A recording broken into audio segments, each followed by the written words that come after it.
Hey guys, welcome back. I just received this TV from my recently deceased uncle. So the video that I made before this, that TV, that video, I'll show it to you on the screen right here. That was from a different uncle, and the one that I got this one from, I didn't really know him that well. So his death wasn't very stressful at all for me, so don't worry. It wasn't like really bad. So, and he had a lot of relatives that didn't even know him very well that came to his funeral, and it was nice. So this video is kind of in memory of Ron, my uncle. But he was a truck driver. He might have like had an RV or a truck like with a sleeper on it that this thing came from.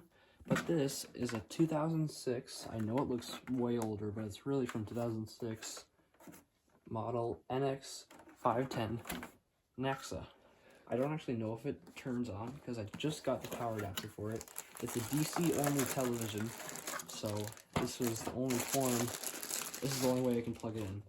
And since it uses this kind of DC plug, the only way to turn it in, or I mean plug it in, is just stripping this too and wiring it together. So,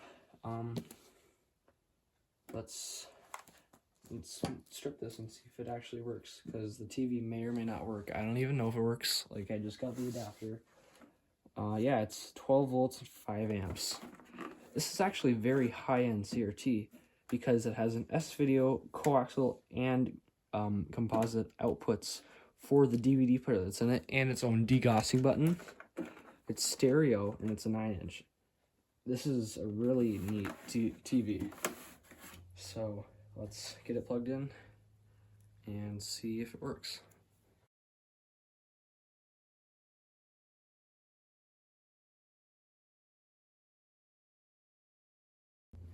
Alright, well, we just got everything finished. This looks like it seems to work.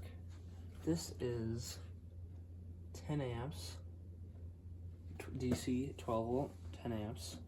So let's plug it in, and this might be like the first time it's run for over 20 years.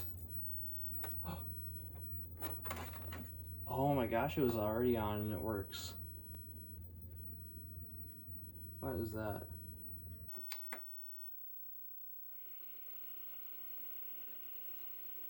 Can you hear that? It doesn't seem, oh, there. Okay. Yeah, I don't know if that's supposed to sound like that. That goes in smoothly. We'll try the Buddy Holly story. Do it. Do it. Read it. Oh. It's making heavy machinery noise. Alright, well, it might not work, but it's just old. I mean, it's 20 years old now.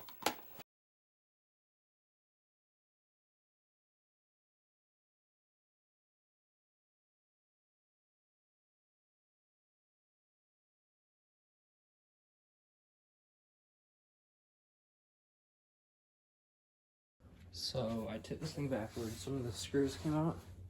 About 2 screws. What? I was gonna say 2 screws out of the 4 screws came out. There's still these 2 in here after I took this thing backwards. And then these ones came out. And I only found 1 of the screws, of the 2 screws that came out.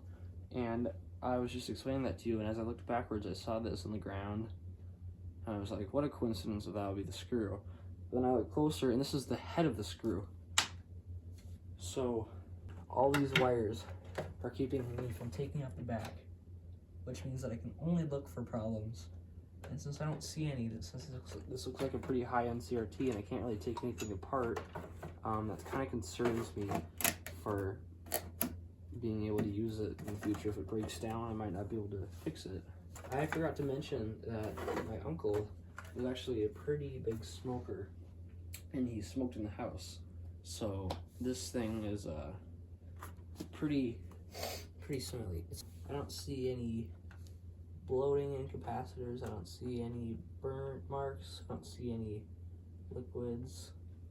It looks like everything in here is in tip-top shape. Look at the degaussing ring.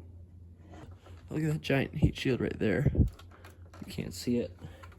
Right there. Let's turn this thing back on and adjust the flyback and everything.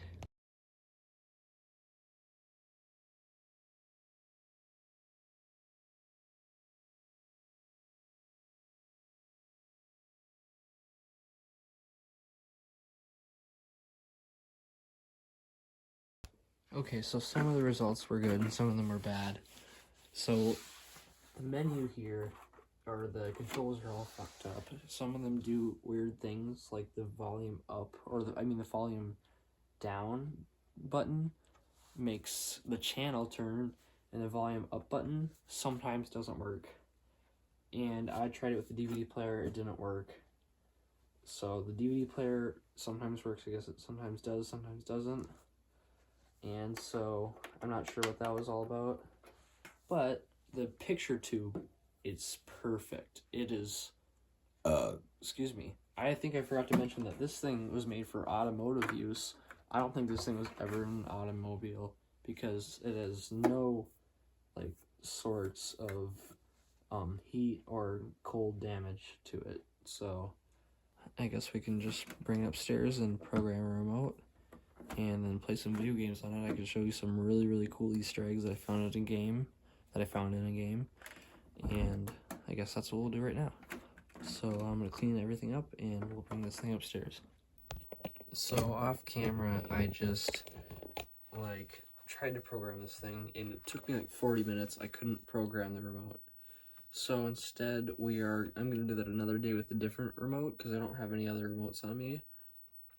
And for now, we're gonna see if we can adjust the TV settings and everything and the DVD settings and get that all adjusted. And like I said, the tube is crystal clear, but there's probably a couple other things that could be adjusted, so that's what we're gonna do right now. Well, as you can see, that did not work. It just kept turning off every time I hit the channel down button, or up button, or one of the two. So, we are going to...